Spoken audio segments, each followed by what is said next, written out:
안녕하십니까. 대표님들의 세무 고민을 해결해드리는 세네시의 이준석입니다. 네, 안녕하세요. 김강수 세무사입니다. 자, 세무사님. 이번 영상 기다리시는 분들 엄청 많을 것 같은데 다시 한번 주제 한번 말씀해 주시죠. 네, 지난 시간에 차량 구매 방법에 따른 가격 차이에 대해서 알아봤는데요. 이번 영상에서는 각 방식에 따라서 법인에서 차량을 구매했을 때 비용 처리 방식에 대해서 알아보도록 하겠습니다. 네, 기대되는 내용인데요. 법인에서 비용 처리를 할 수 있다. 이거 정말 좋은데요. 그럼 법인세가 절세되는 거죠? 네, 법인세 구간에 따라서 11% 또는 22% 비용 처리가 되는데요. 금액은 2억 기준으로 2억 이하는 11%, 2억이 넘어가시면 22% 법인세가 절세되는 효과가 있는데, 실제로는 개인적으로 운행을 하시면 개인 세금 내고 운행을 하시는 거라 훨씬 더 많은 세금 절세가 있다라고 보실 수 있으세요. 차량도 구입하고 세금도 줄이고 너무 좋은데요. 결국 차량 구입 비용을 절세로 페이백 받는 느낌이네요. 네, 느낌은 그런데 구입처가 아니라 나라에서 절세를 해주니까 좀 페이백이라는 표현은 좀 오해가 생기시지 않으실까라는 생각이 좀 들긴 해요. 그러네요. 그 부분은 조금 주의를 해야겠네요. 그래도 느낌이 그렇다는 거죠, 느낌이.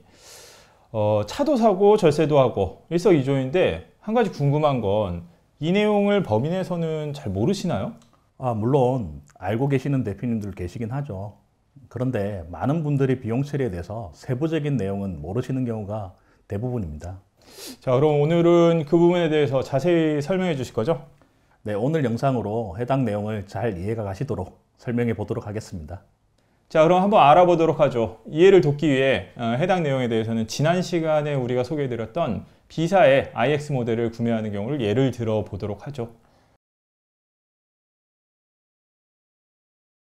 자, 저희 영상 보시는 분들이 iX 모델 관심 엄청 높아질 듯한데, 자, 그럼 우리 B사에서 저희한테 한 대씩 좀 주셔야 되는 거 아닌가요? 과장님, 알고는 있었지만 욕심이 너무 가하신 거 아니에요? 아니 그럼 사실 우산이라도 좀 주실 수 있는 거 아닌가요? 그거는 이번에 차 사시면 아마 드릴걸요? 우산이 필요한 건 아닌데 그냥 제가 살게요. 좀 서운하네요.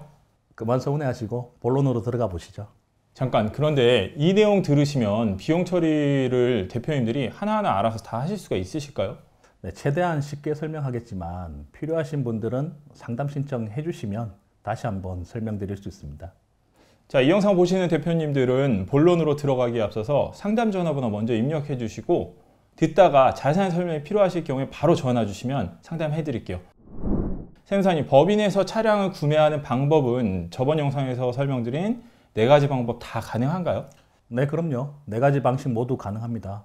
먼저 적용되는 차량은 부가가치세가 환급 안 되는 일반적인 승용차만 제약이 있고요. 부가세가 환급되는 모닝 등의 경차, 카니발 9인승, 그리고 쌍용 칸 소형 화물차 이런 같은 경우에는 이 비용 처리 제약과는 상관없이 다 비용 처리가 가능하고요. 또 운전기사님도 상관없이 비용 처리가 가능합니다. 그렇군요. 네, 표를 보면서 지난 시간에 이어서 iX로 비용 처리를 하는 것을 말씀드리면요. 첫 번째 방식인 일시불, 두 번째 방식인 할부, 세 번째 방식인 리스, 네 번째 방식인 렌트 모두 비용 처리가 가능한데, 비용 처리 방식이 일시불 할부는 감가상각으로 본인 소유니까 감가상각으로 5년 동안 정액법으로 비용 처리가 가능하고요.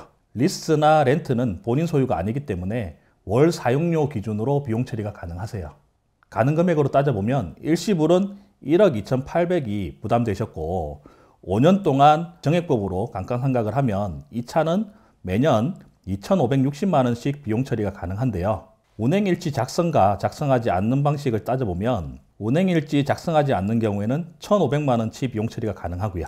운행일지 작성하는 경우에는 매년 감가상각에 대해서는 800만 원, 그리고 기타 경비에 대해서는 전부 다 이렇게 비용 처리가 가능한데, 일단 가정을 iX는 전기차니까 전기 충전 1년에 120만 원, 자동차 보험료 200만 원이 들어간다라고 가정을 해보면요. 이 일시불 차는 차량 감가상각 800만 원 하고 기타 경비 320만 원 해서 1년에 1120만 원 비용 처리가 가능하고요. 할부는 1억 2,800에 대한 5년치 감가상각 2,560만 원 하고 5년 동안 들어가는 이자 비용 1년치 약 298만 원에 대해서 비용 처리가 가능한데요.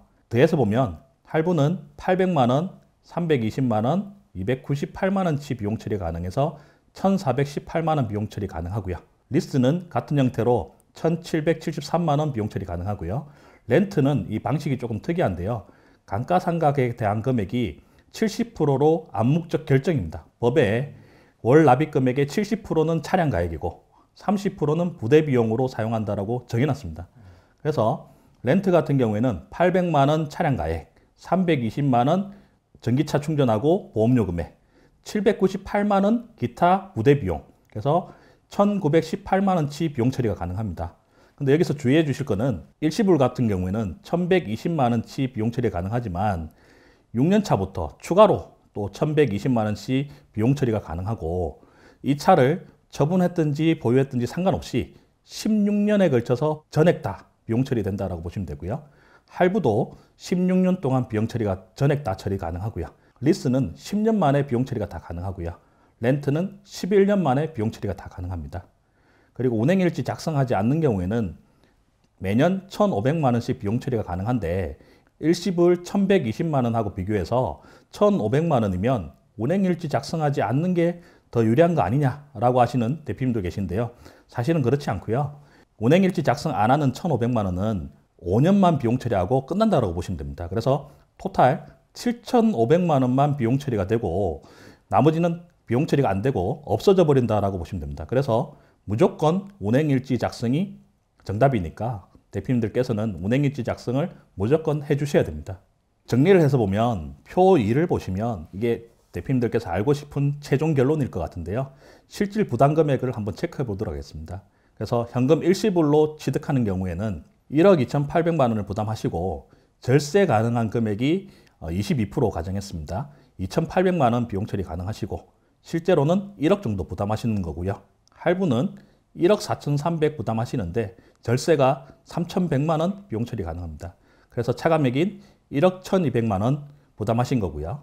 리스는 1억 6천만 원 부담하셨는데 3,500만 원 비용 처리돼서 1억 2,500만 원 부담하신 거고요. 렌트의 경우에는 1억 8,100 부담하셨는데 절세가 4천만 원 되셔서 1억 4,100만 원 부담하신 꼴입니다. 이게 건강보험료하고 장부의 부채인식 그리고 실제 부채인식을 살펴보면 건강보험료는 현금 할부는 부담하시고 리스 렌트는 부담이 안 되시고 장부의 부채인식은 현금도 부담이 없고 할부는 부담이 되시고 리스도 부담이 안 되시고 렌트도 부담이 안 되시는데 실제 캐피탈, 실제 부채를 인식하는 부분들을 살펴보면 현금은 부담 없으시고 할부, 리스는 부담이 되세요.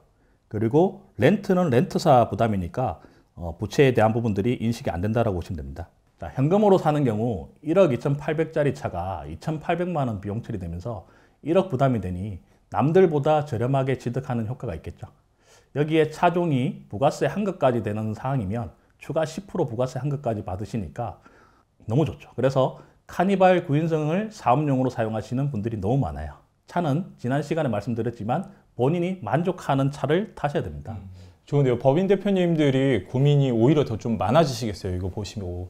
네, 법인에서 차량이 필요한 경우에는 생각보다 많은데요. 대표님들이 타시는 경우도 있고 영업 활동을 위해서 공용으로 사용하는 차들도 많고요.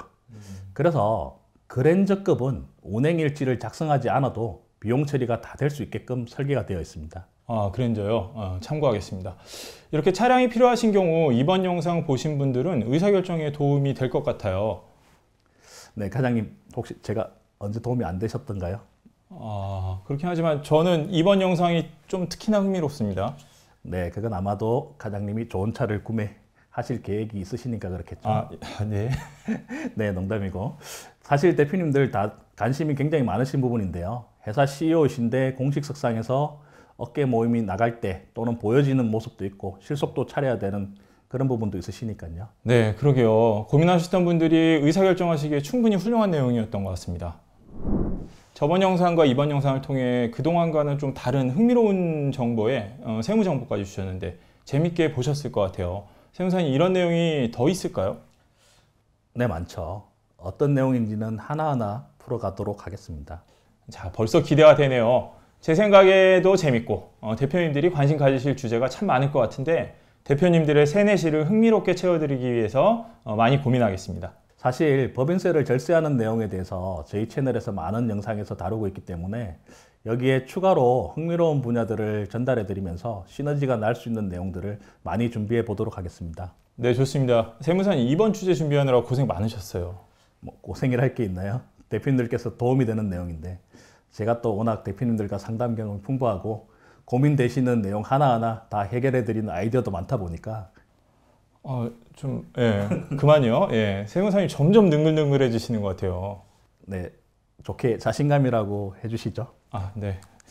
이번 영상 내용과 채널 내에 어떤 내용이라 할지라도 상담 전화 주시면 우리 김광수 세무사님께서 자신감 넘치는 컨설팅 해드릴 겁니다. 네, 저를 믿으시면 됩니다. 네, 저는 믿어보도록 하겠습니다. 다음 영상에서도 흥미와 실속 있는 주제로 찾아뵙도록 하겠습니다. 이 영상이 도움이 되셨다면 구독, 좋아요, 알림 설정, 그리고 주변 지인분들께 널리 알려주시길 부탁드리겠습니다. 감사합니다.